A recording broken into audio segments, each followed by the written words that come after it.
Que Portugal fez contato com a China durante o período das grandes navegações, todo mundo sabe. Mas o que pouca gente sabe é por que Portugal não colonizou a China. Senhoras e senhores, bem-vindos ao canal História e Tu. Eu sou o professor Danilo e hoje vamos destrinchar a história do contato de Portugal com a China durante o período das grandes navegações. Mas antes de contar essa história, eu vou te fazer uma pergunta. Você já pensou em se tornar um membro do canal? Só quem é membro do canal recebe vídeos exclusivos semanalmente. E se tornando membro hoje, já tem uma porrada de vídeos aí para você maratonar. Outra coisa que você pode seguir lá no Instagram ou na rede das dancinhas, porque tem vídeo curto todo dia. Dito isso, bora pro vídeo.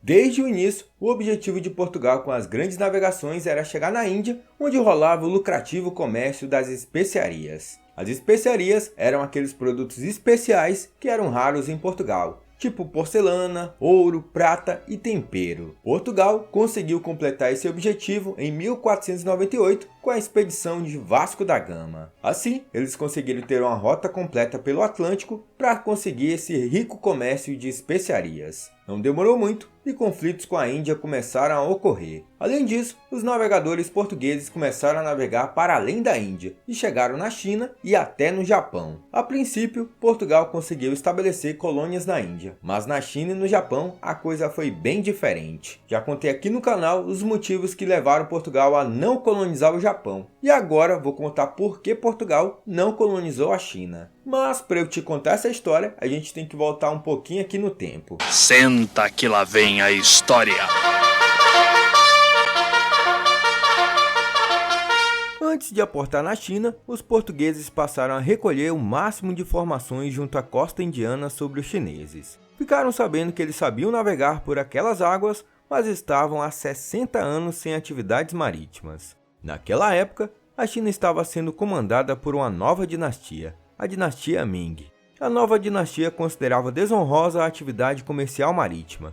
Entretanto, permitiu o desenvolvimento de uma marinha de guerra então em franca expansão. E essa foi a situação encontrada pelos portugueses ao chegarem ao litoral chinês. Cada província costeira, governada por um representante direto do imperador da China, o Mandarim, possuía sua própria marinha de guerra, encarregada de patrulhar uma zona restrita, possibilitando a cada armada não tardar mais do que 3 ou 4 dias para retornar à primeira cidade porque havia passado, e dificultando a pretensão lusitana de conquistar pela força das armas. Cada armada chinesa era composta por 40 juncos, tripulados por 5.000 homens e 2.000 marinheiros. E meus amigos, quando colocado ao lado de um galeão, o junco parece um Godzilla perto de um Fusca. Olha o tamanho desse negócio.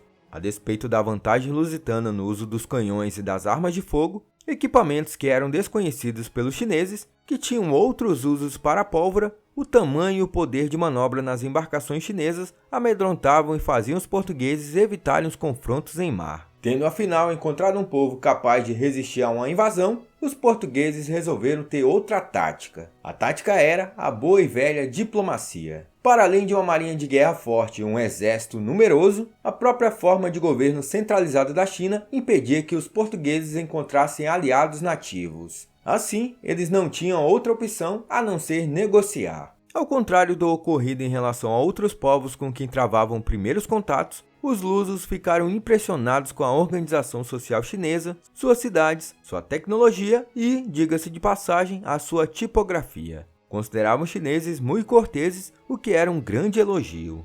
A China naquela época era um país populoso, contava com uma população entre 160 a 200 milhões de pessoas. Além disso, era rico, unido, com identidade nacional própria, com escrita e agricultura desenvolvida. Era uma civilização milenar, indiscutivelmente a maior potência militar e econômica na Ásia e provavelmente no mundo todo. Além disso, tinha o maior exército permanente, algumas fontes falam em 1 milhão de soldados. A maioria das nações circundantes pagavam tributo ao imperador celestial chinês para serem deixados em paz. E a Portugal era um pequeno paizinho na Europa com pouco mais de 1 milhão de habitantes. Resumindo, não dava para tancar a China. Os relatos que chegavam a Portugal dando conta das novidades observadas na China classificavam as obras de arquitetura como preciosas e engenhosas, fazendo notar que as ruas nas cidades e aldeias eram empedradas e pavimentadas, todas construídas de forma perpendicular, de modo que quem estava de um lado podia ver até o fim da rua,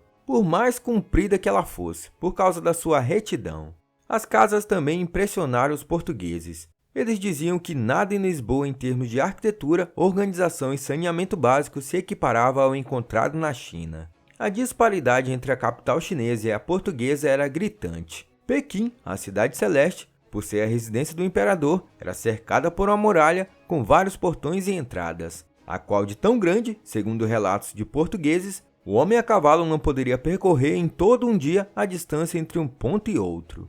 A rica arquitetura e a organização da cidade chinesa contrastavam com as características precárias de Lisboa, estimulando o respeito português aos chineses e, consequentemente, levando-os a estabelecer relações diferenciadas com esse povo. Enquanto os portugueses viam os chineses com admiração, por outro lado, os chineses viam os portugueses como gente de mau título. Eles diziam que os portugueses pareciam mendigos esfarrapados andando pelas ruas em busca de riqueza, oferecendo quinquilharias em troca. Mas também, né, meu amigo, os caras passavam meses e meses navegando até que chegavam em terra, e o hábito de tomar banho não era comum na terra, imagine no mar. Apesar da prisão de um embaixador português, pode-se dizer que o contato entre portugueses e chineses foi no mínimo assim cordial, embora os lusos invariavelmente despertassem desconfiança. No entanto, em 1519, as relações diplomáticas luso-chinesas entraram em declínio. Tudo porque o capitão Simão de Andrade resolveu fazer uma fortificação em Catão e barrar o comércio de piratas por ali.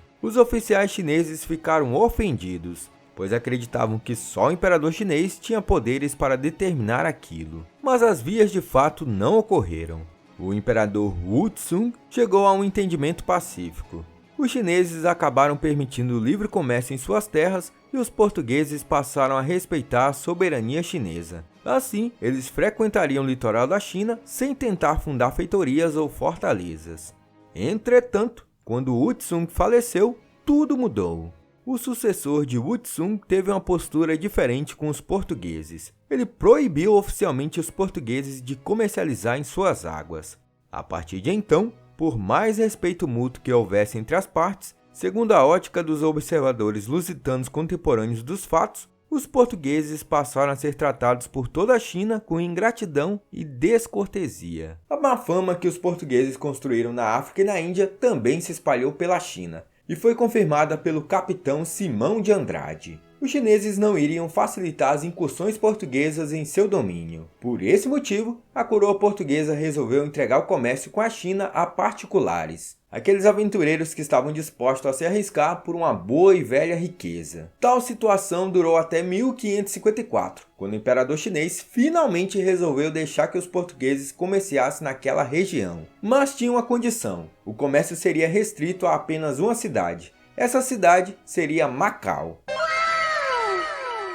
Mas afinal, por que o imperador resolveu ceder? Bem, não tinha como eliminar de uma vez a presença lusitana clandestina nos mares da China, e atendendo ao interesse de alguns dos seus súditos que, em nome do lucro, teimavam em comercializar com os portugueses, o Estado chinês resolveu oficializar uma prática que já tinha se enraizado, ou seja, a troca de porcelana e seda chinesa por especiarias trazidas pelos lusos da Índia. A coroa portuguesa, então, retomou e forçou as rédeas do intercâmbio com a China, incrementando as trocas comerciais com a prata obtida do Japão. Observando o sucesso do comércio, os crescentes ganhos de seus súditos e o aumento na arrecadação de impostos, o imperador chinês decidiu centralizar o trânsito de mercadorias e restringi-lo a uma única cidade, que no caso veio a ser Macau. A cidade foi oficialmente entregue aos portugueses em 1557. O Estado chinês poderia controlar mais ativamente a entrada e saída de mercadorias,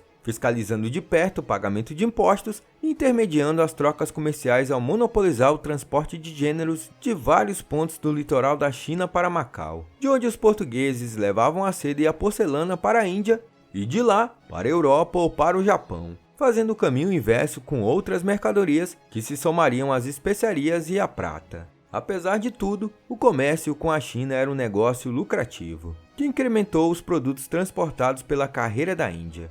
Depois do declínio dos negócios na Índia, a China chegou até mesmo a garantir a sobrevivência da rota.